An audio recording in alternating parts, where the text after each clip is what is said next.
পাঞ্জিপাড়ায় গুলিকাণ্ডের ঘটনায় আজ পুলিশি এনকাউন্টারে মৃত্যু হল সাজ্জাক আলমের। উত্তর দিনাজপুর জেলার গোয়ালপুকুরের বাংলাদেশ সীমান্ত থেকে পুলিশ গোপন সূত্রে খবর পেয়ে সাজ্জাক আলমকে ধরতে গেলে তখন সে পালিয়ে যাওয়ার সময় পুলিশ তাকে লক্ষ্য করে গুলি করে এবং সেই গুলিতেই গুরুতর আহত হয়ে পড়েন সাজ্জাক। এরপর তাকে তড়িঘড়ি গোয়ালপুকুরের লোধন হাসপাতালে নিয়ে আসা হলে হাসপাতালেই আজ সকালে সাজ্জাক আলমের মৃত্যু হয়। উত্তরবঙ্গের আইজি রাজেশ কুমার যাদব বলেন, পুলিশ আত্মসমর্পণের জন্য গুলি চালায়, অপরদিকে সাজ্জাক গুলি চালিয়েছে। মন্ত্রী গোলাম রাব্বানি বলেন, পুলিশ যেভাবে সাজ্জাক আলমকে ধরলো তা প্রশংসাযোগ্য। এসব বড় অপরাধীদের এভাবেই এনকাউন্টার করা দরকার। অন্যদিকে বিজেপি জেলা সম্পাদক সুরজিৎ বিশ্বাস বলেন, যেভাবে পুলিশ এনকাউন্টার করে সাজ্জাক আলমকে মারল তা প্রশংসাযোগ্য, কিন্তু প্রশ্ন একটাই, পুলিশের ওপর হামলা চালানোর পর পুলিশ এত তড়িঘড়ি আসামিকে ধরতে পারলেও এর আগে যে সমস্ত জায়গায় সাধারণ মানুষের ওপর অপরাধীরা গুলি চালিয়ে হত্যা করে পালিয়ে গেছে তাদেরকে কেন এখনো ধরতে পারেনি পুলিশ? তাহলে পুলিশের ক্ষেত্রে এক নিয়ম আর সাধারণ মানুষের ক্ষেত্রে পুলিশের আরেক নিয়ম। সুজিত বিশ্বাস বলেন, রাজ্যের মন্ত্রী গোয়ালপুকুরের বিধায়ক গোলাম রাব্বানি বলেছিলেন সাজ্জাক আলম নাকি পুলিশের ওপর গুলি করে বিহারের দিকে পালিয়ে গিয়েছে, কিন্তু এখন তো সেই সাজ্জাদ আলম গোলাম রাব্বানির বিধানসভা এলাকা থেকেই ধরা পড়ল। তাই বিধায়কের উচিত বাক সংযতভাবে কথা বলা। Today at around 7-10 hours, one Saज्जाक Alam, who is accused in the case of firing upon the police escort party under Panjipada outpost, was injured in exchange of firing with our police party. He was immediately rushed to the hospital where he succumbed to his injuries during the treatment. The incident happened at Kichaktala bridge near Shahapur area near Bangladesh border under Goalpukur PS. The police had to resort to firing in self-defense, as when he was asked to surrender, he opened fire on the police party. The team was led by one of very senior officer, Shri Sudhir Nilkant IPS, DIG Raiganj Range. We are taking all necessary action and all other legal formalities in the matter. And your comment will be briefed in detail by the police directorate shortly on this issue. Thank you. Sir, any documents are recovered, sir? Recovered, sir? You will be briefed shortly in detail by the... Okay, thank you. মুখ্যমন্ত্রী মমতা বন্দ্যোপাধ্যায়কে আমি ধন্যবাদ দিচ্ছি। উনি রাজীব কুমার আমাদের director general of police, ADG আপনার law and order Javed Shamim সাহেবকে, SP আমাদের আইজি নর্থ বেঙ্গল রাজেশ যাদবজি, তারপরে আমাদের ডিআইজি সুধীরজি আইপিএস, তারপর 2 এসপি, সবাই মিলে আমাদের আইসি সবাই মিলে যে এফার্টটা দিয়েছে। আপনারা সেদিন বলেছিলেন, আমাকে জিজ্ঞাসা করেছিলেন, তারা ফিল্মি স্টাইলে গুলি করে পুলিশকে হত্যা করে চলে গেল। হত্যা তো হয়নি, পুলিশ ইনজিওর্ড হয়েছে, আমরা দুঃখিত, কিন্তু সে ফিল্মি স্টাইলে আজকে পুলিশ হিরোইক রোল করে সারা পশ্চিম বাংলাতে, সারা ভারতে police active, police skill force, এটা প্রমাণ করে দিয়েছে।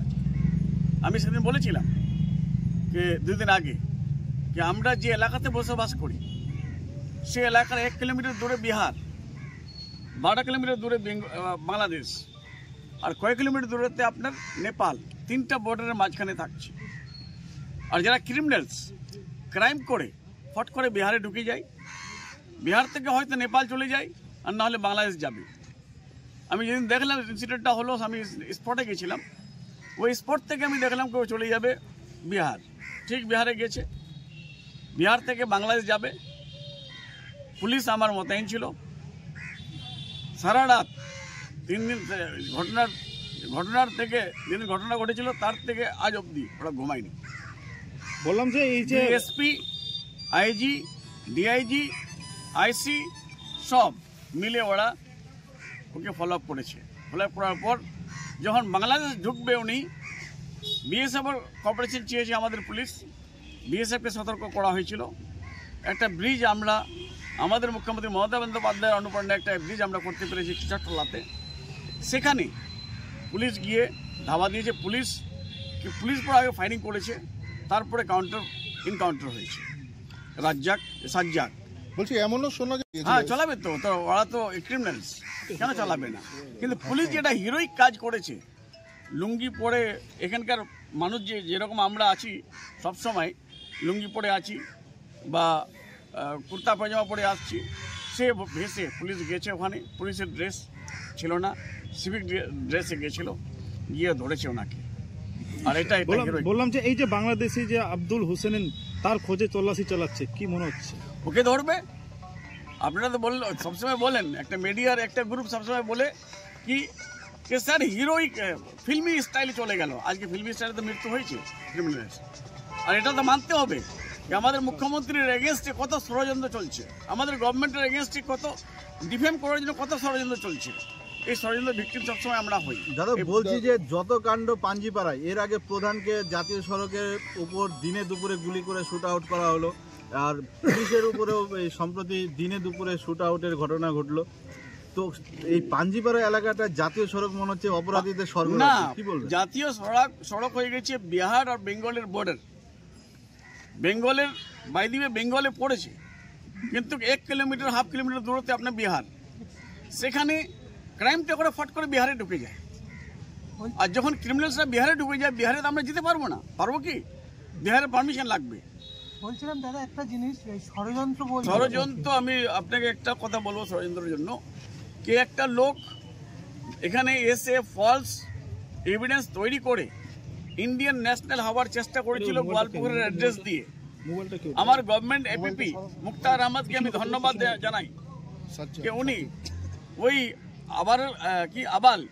আবালকে উনি কনভিক্ট করে 3 বছর 4 বছর জেলে রেখে এখান থেকে পুশব্যাক করা হলো বাংলাদেশ। পুশব্যাক গভর্নমেন্ট নিশ্চয় করেছে, West Bengal government of India. Pushback করার পর ওই আসামিটাই কি করে এখানে আসলো, কোর্টে কি করে ঢুকলো, কোর্টে ঢুকে আর্মসটা কি করে দিল। তারপরে ওই আসামিটাই আবার বাইক নিয়ে 10 কিলোমিটার 8 কিলোমিটার দূর কোর্ট থেকে, বা 10 কিলোমিটার দূর হবে পাঞ্জিপাড়াতে যেখানে স্পটটা হয়েছে, বাইক নিয়ে দাঁড়িয়ে আছে আর পুলিশকে গুলি মেরে দিল। তো এটা ষড়যন্ত্র না? দাদা একটা বিষয়, জাভেদ শামীম। ইসলামপুর থেকে দেবব্রত চক্রবর্তীর রিপোর্ট, কুলিক নিউজ।